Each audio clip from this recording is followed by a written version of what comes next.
Hello everyone, welcome to North Star Knife Reviews. Today we are taking a look at a knife that seems to engender some pretty strong responses from different people.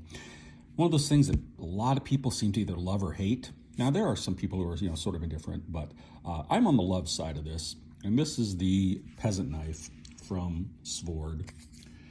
Very inexpensive knife. These run, I don't know, I think they're running maybe $15, maybe $20 by now, I don't know.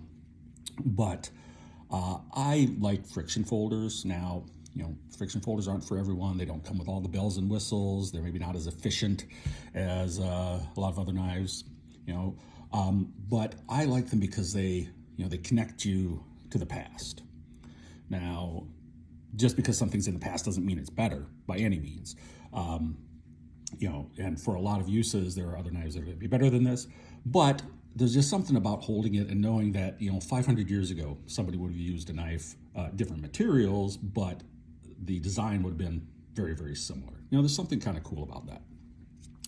Well, let's talk just very briefly about the history of Svörd. This company has been around since 1983. It's in New Zealand, as you can see right here, New Zealand, Svörd. Started by a guy named Brian Baker. Actually, he was a kid. He started, he was only 18. And apparently he'd been working for some sort of engineering firm. I don't know what he was doing, but the firm went out of business. And so he was without a job. He had a hobby of knife making. So he decided to go into making knives commercially. Now, initially he was making handmade, custom kind of designs. And so they were pretty expensive. And he wanted to expand his base. So he decided, let's do some mass production.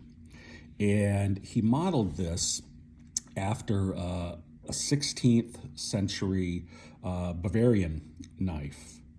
And, it's just a pretty cool knife. Svörd now makes all different kinds of knives, not just the Peasant knife, although that's still their calling card, but quite a few of them.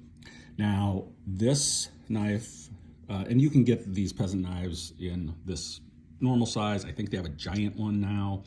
They have minis.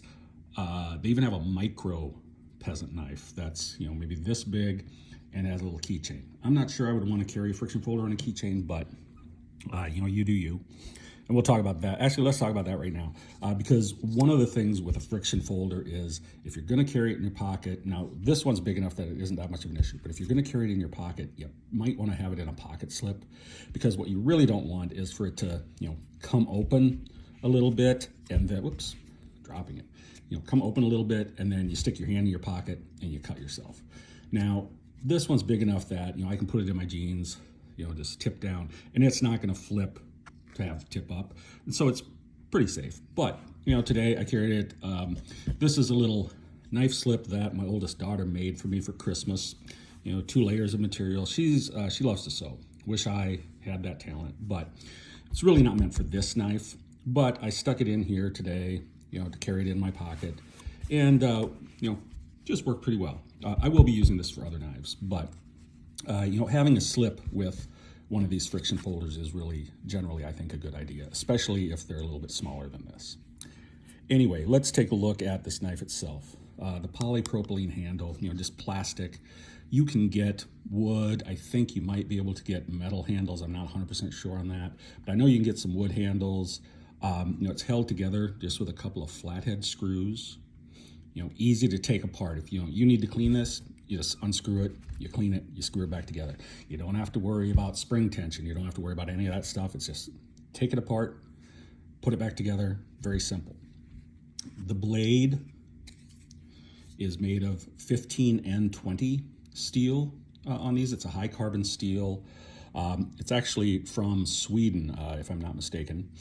And it will corrode, it will patina. You can see this has patinaed quite a bit. It is a very tough steel. It takes a very fine edge, but it's not going to hold it all that long. But you can get a really good edge on this. You're just going to need to touch it up on occasion. Now, as you can see, this has got some scratches on it because it does rub. And that's not that big a deal. I could open this up a little more so it didn't rub as much, but I like it a little tighter so that it doesn't come open in my pocket. You've got the lever on the back, so you can open it one-handed. You can close it one-handed, and this little bump sticks out, which is nice because it can go right. It fits right in the palm of your hand there, and this is not going to close on you very easily. If it does, you're gonna lose your entire grip on it. I think these are really, really cool knives. I like them. I don't carry it all the time, but I do carry it on occasion. Just again, that connection to the past that I think is kind of cool. I like knives. I like history. I like knife history. And this is one of those things that makes me feel connected to that history. Anyway, hope you guys have a very good New Year. Really hope you had a great Christmas, great Hanukkah, great Kwanzaa, whatever it is you celebrate. Hope 2023 is good to you. And, stay sharp. I will catch you next time. Goodbye.